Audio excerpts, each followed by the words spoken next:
So boys and girls, today we are finally going to be finishing our Picasso portraits, where I'm wanting you to maybe add some things in the background or some details on the face, just so that we can add just a few wonderful details to the color you've already laid down.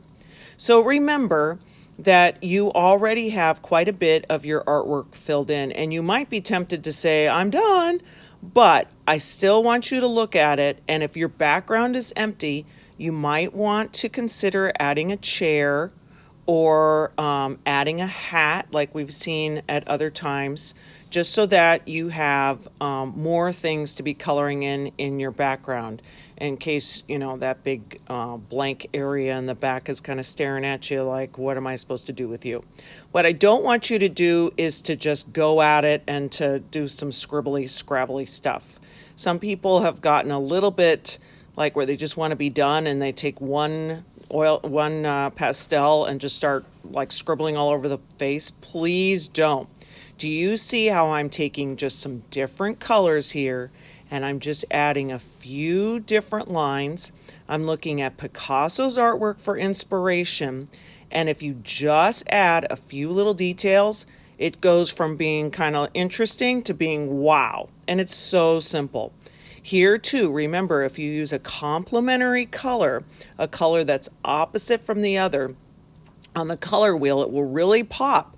So for green, the complementary was red, and look at how that red just pops right off. So that is what's happening with Picasso.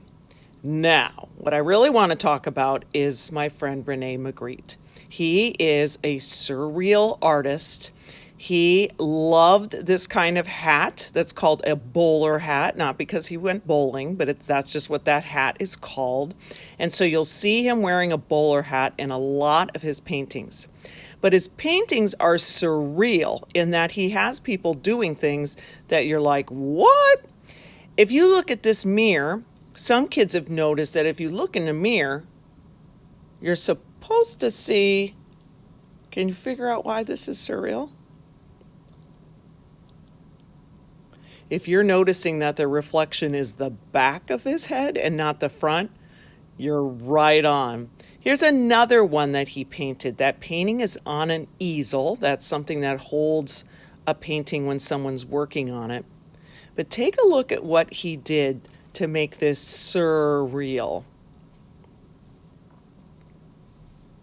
If you're thinking that the painting kind of blends into the background with the clouds, but it's not the same, it's kind of cool.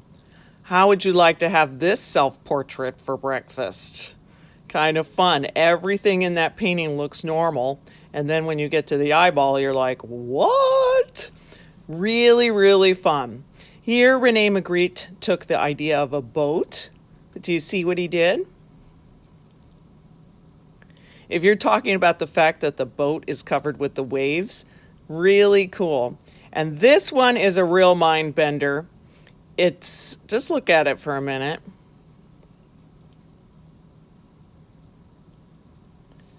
Yes, and look at how even the tree that's right by her back, if you follow it down, it makes sense. And then when you get to where the hoof of the horse is, it's like, what? It's almost like a optical illusion, but not. It's just Rene Magritte being surreal. This painting, some kids have said that they would call it the future. Take a look at it and see why they might say that.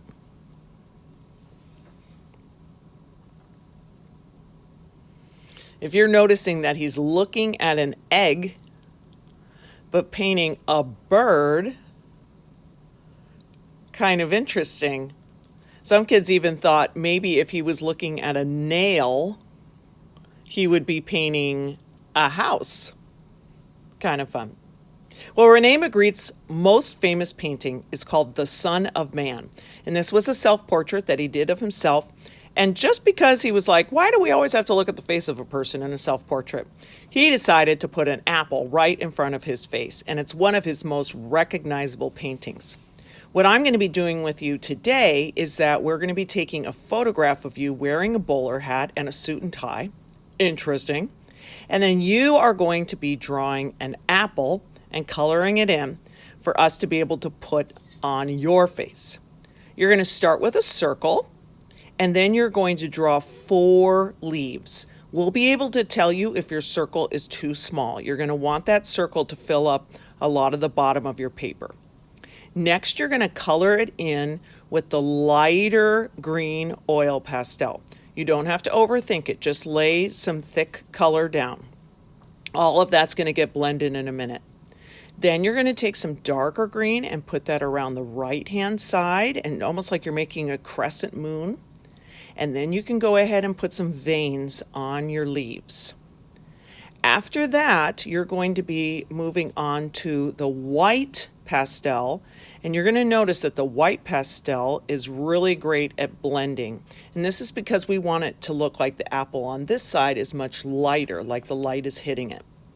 Then in the center area is going to be yellow. So you'll have all these colors at the table, and then just go ahead and throw some yellow on your leaves as well. Then you're going to put black on there because black is going to be our shadow. And I'd love it if you would outline the outside of the leaves with the black as well. Now comes shmira time. You are going to take your finger and you're going to blend that oil pastel because we don't want it to look like a beach ball that has 3 sections of color. We want you to blend those together so it looks like the white is going into the yellow and the yellow is going into the green. Then you can go ahead and shmira around the outside edge of your leaves. Eventually, that little place where on an apple, it's like there's a stem, it's almost like a little smiley face. You're going to go ahead and put that on there and put black as well. And you can just do a little shmira right there as well. And that's where your stem's going to come out of. And then very, very lightly on your leaves, I'd love for you to add those veins back in there. I don't want you to push so hard like making a thick line, just very, very lightly. And then if you want to add a little shine onto your apple, you can do that as well. Now, at the very end, you are going to be cutting out your apple and your 4 leaves. We're going to have an envelope with your name on it.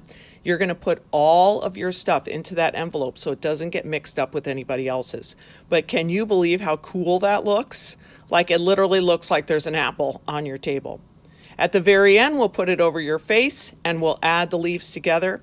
I can't wait to see the Son of Man self-portraits.